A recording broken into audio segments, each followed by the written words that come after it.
Oke guys, welcome back to Crypto Indonesia bersama gue Toshi, di mana kita akan membahas segala sesuatu yang berhubungan dengan cryptocurrencies dan blockchain.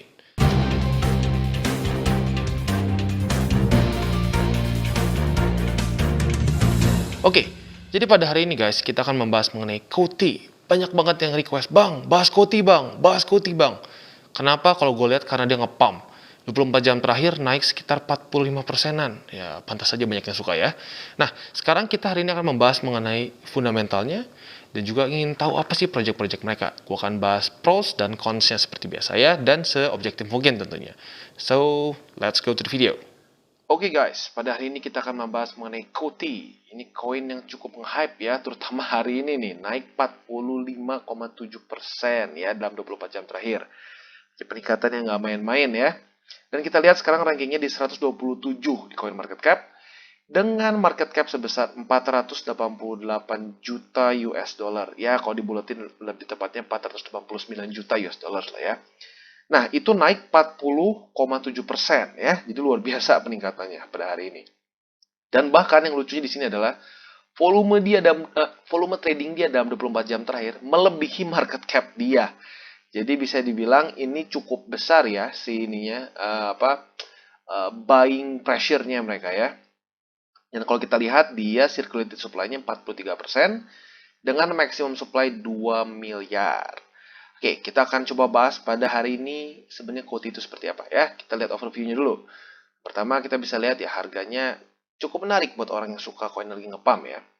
Dan kita lihat Koti ini dia mengklaim bahwa mereka ini adalah the world's first blockchain protocol yang dioptimize untuk decentralized payments. Jadi blockchain protokol yang didesain untuk sudah dioptimisasi spesifik untuk payment yang desentralisasi gitu ya. Dan ini desain untuk digunakan dari sampai merchant, governments, bahkan sampai payment dalam dApps dan stablecoin issuers ya. Jadi kalau gue lihat Koti ini in general adalah dia fokusnya di dunia payment. Ya, jadi cukup mirip dengan XRP, tapi perbedaannya kalau XRP fokusnya di remiten, kalau Koti ini fokusnya di payment yang bahkan sampai scale-nya lebih lebih mikro lagi, sampai ke merchants, gitu ya. Dan si Koti Group ini launch di Maret 2017, jadi sudah cukup lama sebenarnya koinnya ya. Dan mulai staking program sejak tahun 2020, Januari 1, 2020. Dan kalau kita lihat ini simpelnya mereka ini menggunakan sistem DAG ya. DAG based protocol atau DAG. Nah, apa itu nanti gue bahas lebih belakang lah. Tapi intinya dengan protokol DAG ini tuh dia itu bukan blockchain tradisional. Jadi dia menggunakan satu sistem lain gitu, DAG. Lebih tepatnya mungkin block DAG lah ya. Dengan mereka ini ya dengan DAG itu mereka bisa lebih scalable, ya lebih scalable, lebih private itu mungkin tergantung ya mereka desainnya seperti apa, dan cepat dan scalable sih ya benar. Tapi private mungkin dia ada spesifik lain gitu yang membuatnya jadi lebih private. Nah, lalu selanjutnya apa yang membuat Koti ini unik? Yang pertama adalah menurut dia platform ini memberikan kesempatan bagi companies gitu untuk membuat satu program atau satu produk fintech yang advance gitu ya. Dan dengan dia menggunakan Koti ini, menurut mereka itu akan menghemat waktu, menghemat data dan juga uang tentunya. Dan Koti ini juga bisa memproses segala macam. Menurut dia bisa semua tipe dari payment. Dari payment online maupun offline. Nah ini yang unik, kok bisa offline gitu ya. Dan juga ini include tentunya cryptocurrency dan juga stable coins. Dan yang unik juga ini bisa untuk settlement credit cards dan juga native coin. Nah ini dia nih, native coin ini yang unik. Karena yang dari yang lain ini, baru satu yang gue udah lihat faktanya itu native coins. Di mana dia kerjasama dengan Cardano.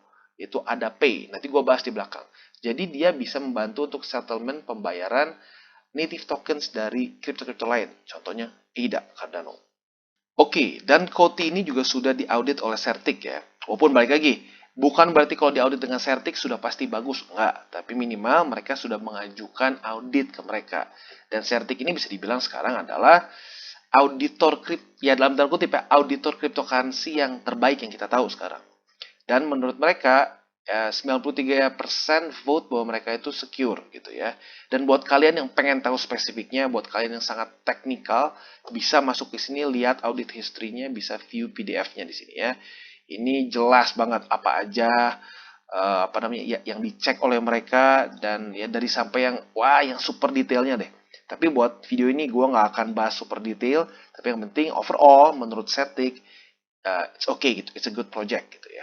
Secure, minimal secure lah, bukan good project, sorry. Mereka bilang ini secure secara network mereka. Oke, ini adalah official website dari Coty, yaitu coty.io, di mana kita bisa melihat ya segala macam data-data mereka di sini. Nah, lalu kita juga bisa lihat mereka ini apa namanya, fokusnya salah satunya adalah di scalability mereka. Karena mereka menggunakan DAC ya, DAC. Jadi DAC ini dengan teknologi ini, in theory mereka bisa memproses lebih dari 100.000 transaksi, gitu ya. Dan ya, tapi ini mereka ya, ini masih baru klaim mereka. Buat sekarang kayaknya kemungkinan belum sampai 100.000. Dan yang unik juga adalah simplicity, dia bilang.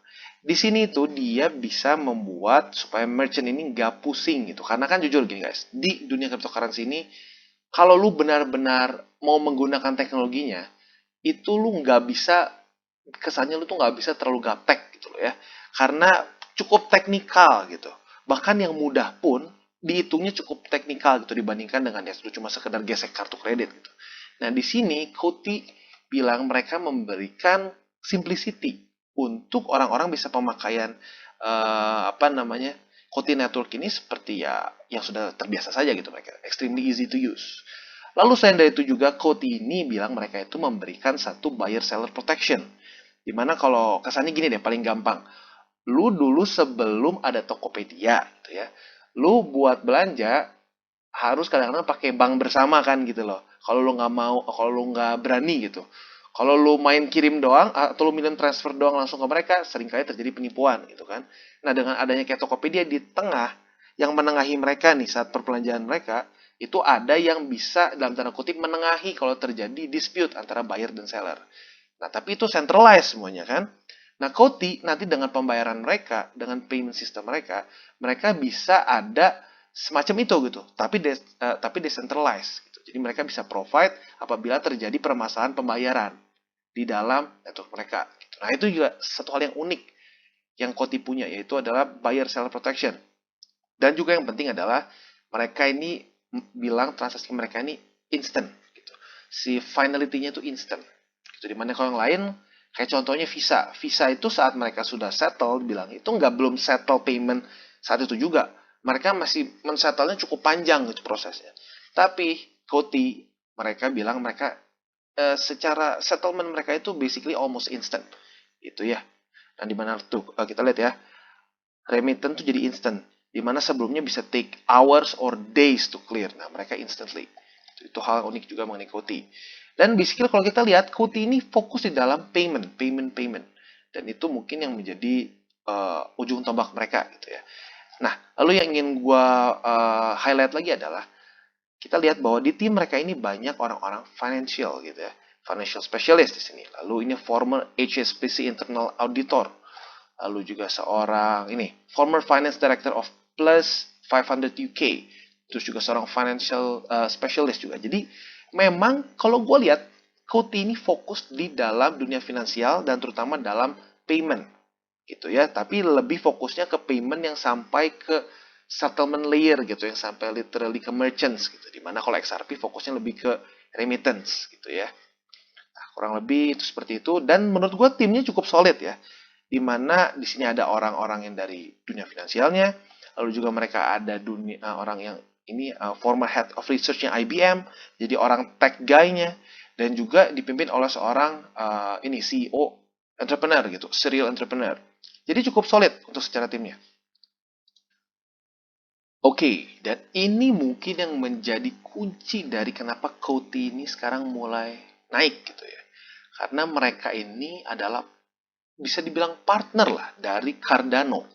Dimana mereka ini adalah orang yang bisa dibilang settlement mereka ini dipakai oleh Cardano untuk AdaPay. Kita bisa lihat di sini powered by Coty di sini ya.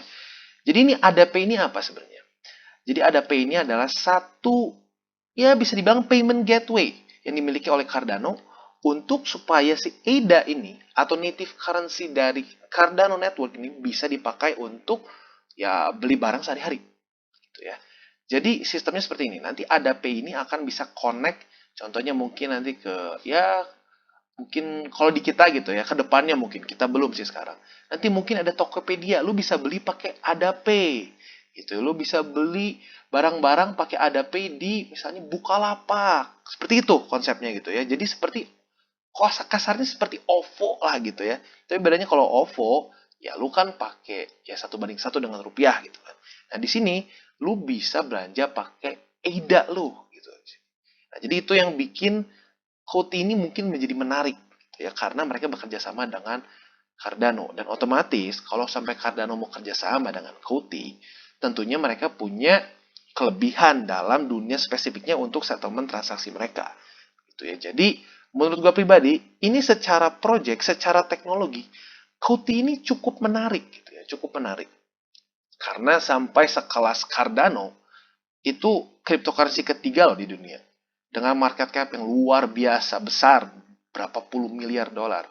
Tapi mereka bisa melihat Kuti ini punya satu keunikan.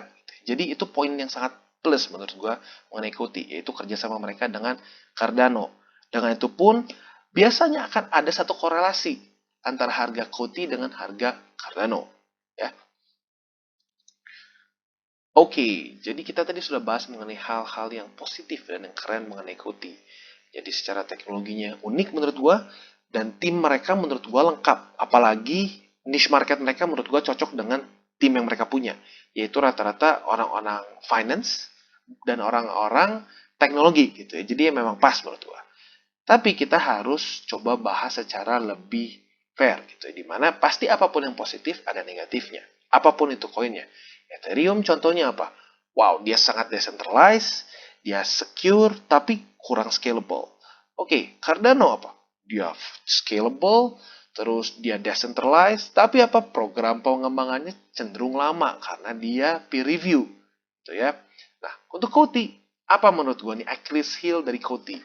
Kalau kita lihat total unique addresses mereka terus bertambah ya. Terus bertambah. Ini good. Berarti apa? Semakin banyak orang yang memegang aset Kuti ini ya. Tapi kalau kita lihat secara pembagiannya gitu ya, balance mereka, ada satu wallet yang memegang 30% supply. 476 juta Kuti. Ya, kalau gue lihat dari sini berarti ini 30% supply dari sini ya, dari circulated supply ya. Berarti dari circulated supply 30%-nya ada di satu wallet. Dan gua cek lagi, ini ada spesifiknya di Kuti yang sini. Kuti yang ada bentuknya ERC20. Dan ini juga yang sedikit membingungkan. Ini ya. Ini dari official Twitternya Kuti ya. Kita lihat bahwa mereka bilang Kuti ini punya 3 protokol. Dia ada native token yang namanya Kuti, lalu juga ada ERC20 juga yang namanya Kuti, dan juga ada yang versi BEP2 atau versi Binance Smart Chain-nya lah gitu misalnya. Dan kalau kita lihat di sini ada yang sebenarnya ini swapping nggak di mandate ya, berarti ada yang masih megang ERC20, ada yang masih megang BEP2, ada juga yang megang natively gitu ya. Jadi ini sedikit apa ya? Ya bisa dalam tanda kutip bisa membingungkan, tapi sebenarnya oke sih. Banyak yang seperti ini. Banyak apa mereka ada versi ERC20-nya, BEP2-nya dan lain-lain. It's okay. Tapi yang menjadi concern adalah ada yang memegang supply sebesar 30% di sini gitu ya. Nah, kita lihat ya 30%, which is quite big ya, quite big.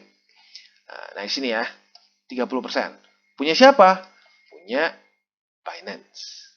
Gitu ya. Besar nggak? Ya besar sih. Berarti gimana nih? Ini kan punya Binance. Apakah buruk? Ya well, tetap ada satu wallet yang memiliki 476 juta gitu ya. Good or bad? Yang menurut gue sih not that good ya secara tokenomics. Berarti in theory satu wallet ini bisa ngedump.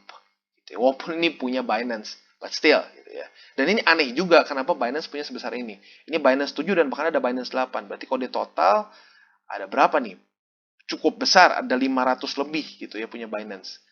Dan menurut gue pribadi, secara tokenomics kalau seperti itu, not extremely good ya, not extremely good. Ada potensi kalian bisa ke dump, gitu ya. Jadi mungkin itu sih yang gue bisa bilang mengenai Coty dari sisi negatifnya ya.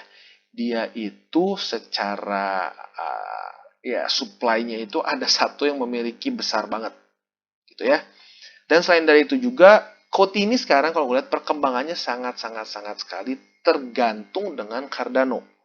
Apabila satu saat Cardano tiba-tiba memutuskan untuk oke, kita kayaknya ada yang lain yang lebih bagus daripada Coty untuk EDAPay atau program mereka yang lain, ya Coty menurut gue bisa dump gitu ya, karena sekarang menurut gue Coty ini masih sangat over reliant dengan Cardano gitu ya.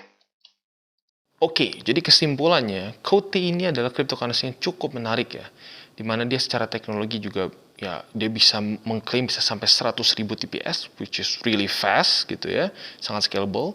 Dan selain dari itu juga dia sudah memiliki partnership dengan Cardano, which is really amazing. Cardano itu adalah sekarang cryptocurrency ketiga terbesar di dunia, dan mereka memiliki satu partnership dengan Cardano, really good. Tapi di waktu bersamaan pun itu adalah satu titik lemah mereka, karena kalau gue lihat project terbesar mereka atau claim to fame mereka yang paling besar adalah karena mereka bekerja sama dengan Cardano. Apabila Cardano memutuskan untuk kayaknya ada project lain nih yang lebih bagus teknologi atau lebih cepat atau bisa lebih meleverage ADA, mereka bisa digantikan. Dan menurut gua kalau itu terjadi, ini ada potensi kita bisa ke dump gitu ya kalau kita hold Coty. Jadi overall menurut gua projectnya bagus, tapi ada resiko juga. Satu lagi, resiko mengenai ada 30% dari circulating supply di satu wallet. Walaupun punya Binance, but still cukup besar di situ ya, sekitar 370 juta Coty ada di situ ya. Jadi ada resiko di situ ya. Jadi overall kalau kalian mau invest for long term, boleh saja. Tapi kalau menurut gue pribadi jangan terlalu banyak, diversifikasi saja. Dan untuk ke Coty ini jangan ekstrim banyak gitu ya. Dan buat kalian yang ingin keep up with the cryptocurrency market, jangan lupa untuk klik playlist Daily Charting with Toshi, di mana kita akan membahas segala sesuatu yang berhubungan dengan fundamental maupun news mengenai kripto, dan tentunya yang paling menjadi dagingnya adalah technical analysis dari kripto favoritmu. Jadi jangan lupa untuk juga join dengan Telegram grup kita supaya kita bisa ngomong lebih santai di situ. Jadi kita bisa diskusi bentuknya ya. Kalau di sini kan lebih ke satu arah, walaupun gue bisa balas juga komen, tapi ya lebih enak di dalam Telegram grup. Jadi kalian bisa join, ada di deskripsi di bawah. Jadi jangan lupa untuk like, subscribe, share video, dan klik the bell icon. See you on the next video.